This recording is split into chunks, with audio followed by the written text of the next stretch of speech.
नमस्कार मित्रों, स्वागत है आपका द पीस पाथ बाय मिली शर्मा पर गणेश जी के एपिसोड 2 में।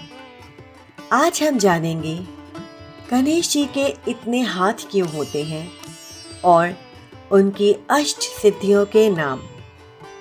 वीडियो को अंत तक ज़रूर देखिएगा। तो चलिए शुरू करते हैं। ओम गणेशाय नमः।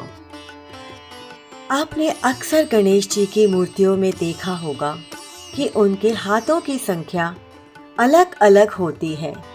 कभी 2, कभी 4, कभी 8 और कभी कभी 16 या उससे भी अधिक। लेकिन सवाल यह है कि इन हाथों का क्या रहस्य है।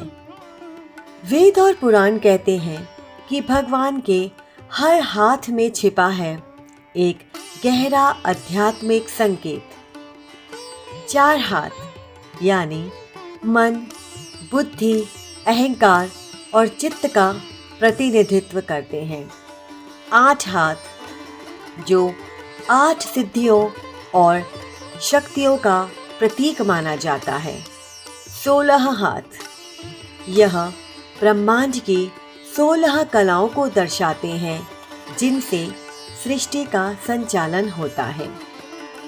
गणेश जी के हाथ हमें यह संदेश देते हैं कि दिव्य ऊर्जा सीमित नहीं है।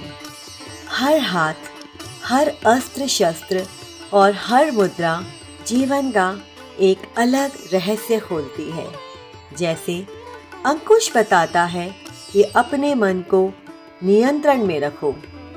पाश समझाता है कि मोह माया से मुक्ति पाओ।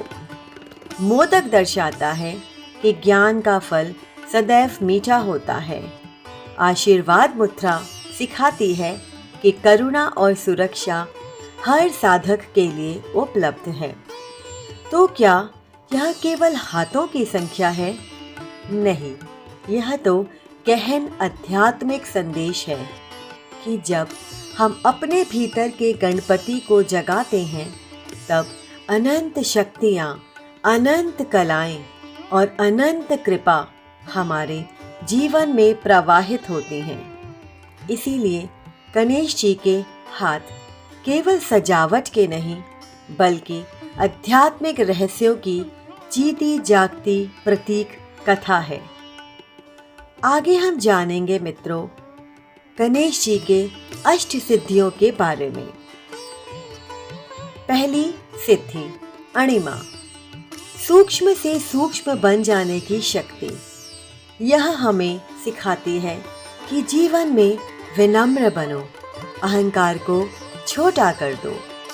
दूसरा महिमा, स्वयं को ब्रह्मांड में जितना विशाल बना लेना उतना बना सको, यानी स्वयं को ब्रह्मांड जितना विशाल बना लेना।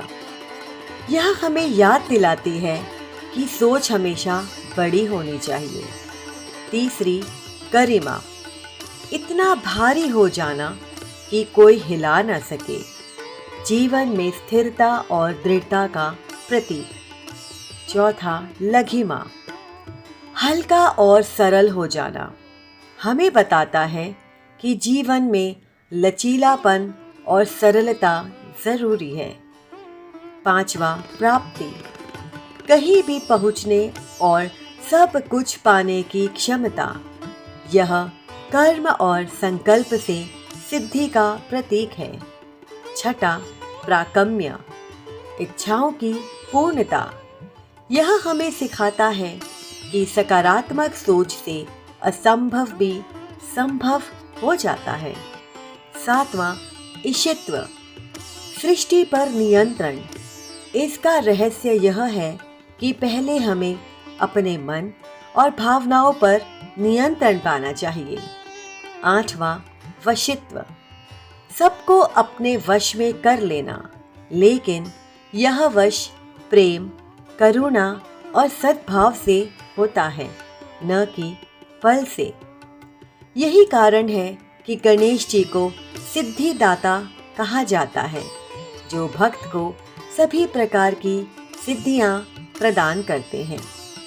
तो मित्रों, आप जब भी गणपति के कई हाथों वाले मूर्ति को देखें तो उनको ज़रूर याद रखें कि आपके जीवन को भी यह कोई दिशा देने आया है, और उनकी अष्ट सिद्धियों को ज़रूर याद रखें। आशा करती हूँ वीडियो पसंद आई होगी। अगर पसंद आई तो लाइक, शेयर, सब्सक्राइब ज़रूर करें। मिलेंगे अगली बार द पीस पाथ में। नमस्कार।